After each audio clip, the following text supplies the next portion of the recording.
Hi and welcome to Motorhomes. I'm Andy and this is the 2026 model WildAX Pulsar Mk2. It's 130 brake horsepower, it's an automatic, it's in fur grey and really suits the van. 5.41 metres, 2.05 metres wide, it can travel 4 and it can sleep 2. The beauty of a van like this, to be perfectly honest, is that 5.41 metres, because a lot of people will use it as a secondary vehicle because you can take that to the supermarket and you can get your shopping. So it works on a lot of levels. Again, it's very difficult for some people to have the big white box that sits there and doesn't do anything for months on end. Well, this is the way that you get around that. And it's surprisingly spacious, but we'll go into that when we go inside. But what have we got on the outside? Well, to start off with, you can see we've got the awning up there, of course, and we've got your Wi-Fi aerial. That's something we tend to add with both those. You've also got 200 watts of solar up there. Now, alloy wheels just here, and you can see it's the 20th anniversary edition. What difference does that make to the spec? Not really anything at all, but it looks good on the side of the van, and that's always important. Then, of course, we've got your water fill just here. You've got your TV aerial up there. Electric hookup just in here. Spare wheel on the back, reversing camera, and you've got rear parking sensors as well, so it's a very safe van. We'll give you a sneak peek inside. Don't worry about the cushions, I've got those out for a reason. Now, one of the big differences with the WildAX range these days is the fact that it's now got diesel and electric heating. And of course you've got a compressor fridge, so you've got a big solar panel on the roof, so you don't use an awful lot of gas, you're only really using it for cooking, which means that you only need room for what, 1 6 kilogram propane. Apart from that, you don't really need an awful lot else.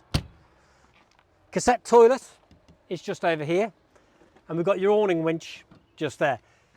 Nice little bit of storage up the top as well, and again, anywhere you can gain storage, especially in a van of this sort of size, you take it.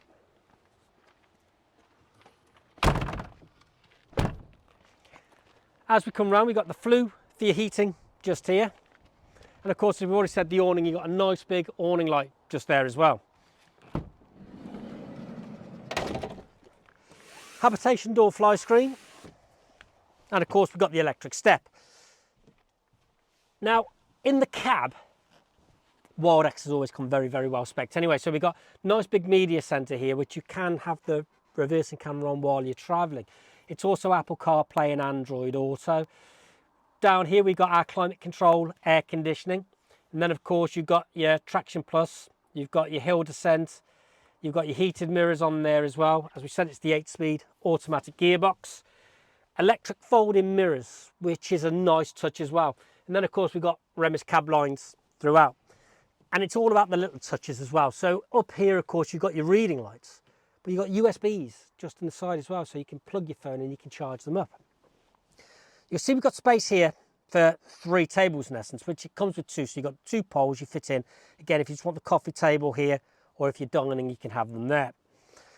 Now, the seats are all fully adjustable, and the beauty with the Pulsar, as much as anything else, is if we go back to it being sort of a day-to-day vehicle. Well, if you were, I don't know, just after the safari park for the day, or you're taking the grandkids out, well, we can make this into the 4 travel seats. So we can take this piece off just here, and you will notice tabletops are behind both these benches there. So we'll take that off. And for now, I'm just going to pop him over here.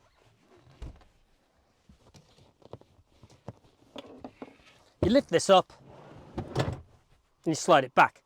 Now, with the driver's seat round, passenger seat round, we've got a 4 travel seat. Now, as we've already seen, you can make this into a nice big side settee as well, and you can do the same on this side as well. So it's great if there's the 2 of you out and it's pouring down the rain, you can kick your shoes off, you can get really comfortable. But it also makes them into 2 single beds. So to do that, you slide this round and you have to just make sure that it's at its lowest level, or otherwise it'll be off. Now you can see that they retract just like this, so it works on a rocker system. So we need to slot that down.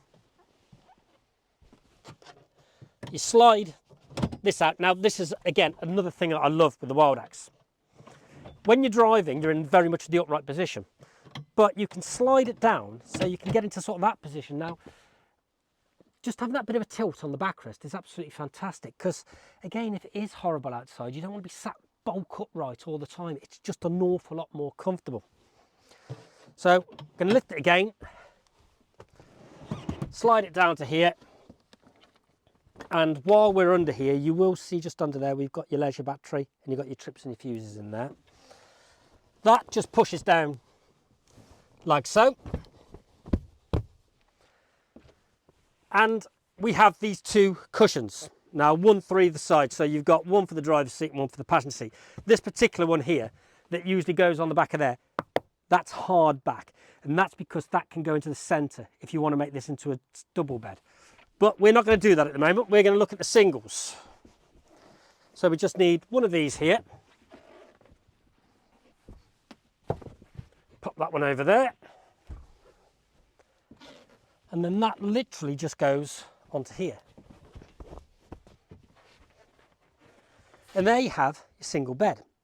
We do exactly the same on this side. You've got two singles. Now, the compromise is these are quite big and they have to live somewhere, so they live in your wardrobe. So it means if you do want to use the two singles, it means you lose your wardrobe space. But it's a small price to pay.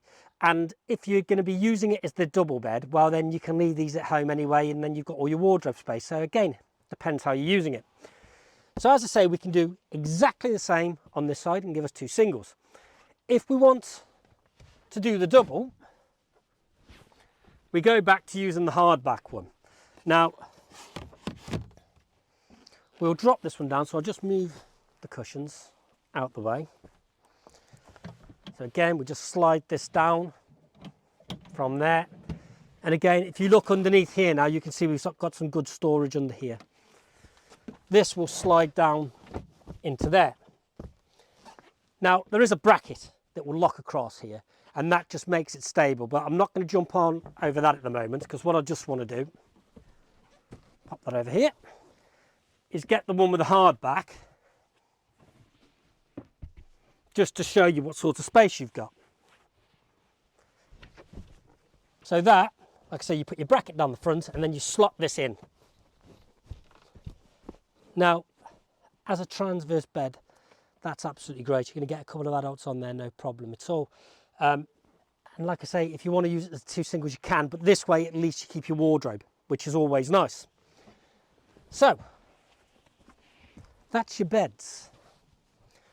But like I say, what's also nice is because with the single pieces that go on top of here, if you want to use another one of those as a backrest, so again, if it's horrible weather and you both want to sort of sleep up, well, you can. You just put that across that door when you shut it. You've got two side settees, so it works well. So we'll slide this back up. So Mia can join us in the van. Now, like I say, the compromise with these is the fact that you lose a lot of your wardrobe space. So before I put them back in, I'm just going to show you, you've got your legs just in there for your tabletops, as we've seen it behind the seats. That's your wardrobe. For a 5.41 metre van, that's huge. And again, you've got the depth. So if you've got long things to go in there, you've got no problem at all. But if you want the cushions, well, that's your compromise. So we're going to pop those back in there. And they are a bit of a tight fit, but again, we're talking 5.41 metres here. So you've got to have that compromise. So I'm just going to grab this one from in front of me. There we go. And we'll slide that back in there.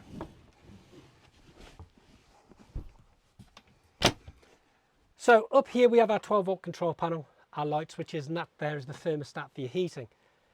We've added the Wi-Fi, well, we've added the Wi-Fi through WildAX, which we've just got up there. And then we've got good cupboard space. And again, more of these reading lights where you've got the USBs in. So they're everywhere. So you always, well, wherever you want to plug your phone in, you haven't got an issue. As we come through, we've got another double USB and a 230 volt just here. More storage up above.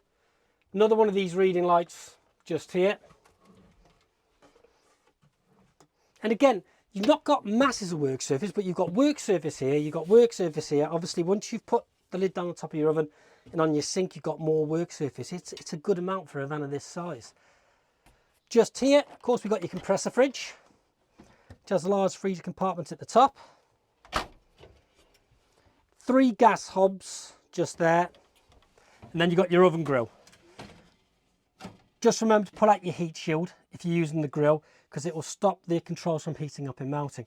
Just remember to pop it back though, because it's that awkward height where you'll catch your pocket on it. So just push that back in and you shouldn't have an issue. Sink again is a good size. And then more storage here. This particular one underneath the sink, you've got a little bit there. Now this one, you've not got a vast amount, because bear in mind your gas lockers on the other side, but you've also got your gas isolator switches just there. More underneath, and you see you've got your gas drop holes in there as well. So again, if you were to have a gas leak, the gas will drop out of the van and it will disperse. So again, it's very, very safe. And we've got a drawer down here as well. Another double USB, and of course we've got another 230 volt there. And then we come to the bathroom. Now, as you'd expect, it's not huge, but it's usable. Got your wash basin just here.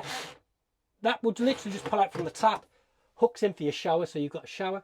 Again, it's nice just up here as well that we've got the skylight, so if you've got any condensation, it's very easy to get out of instead of it being a fixed unit with just a mushroom vent. More storage just there. And of course, here. We do have the mirror just up there as well. And again, I'm not the tallest, but you can see it's more than acceptable. Now, considering the vast majority of the time you're using the site facilities, the occasion that you're going to use this, it is usable.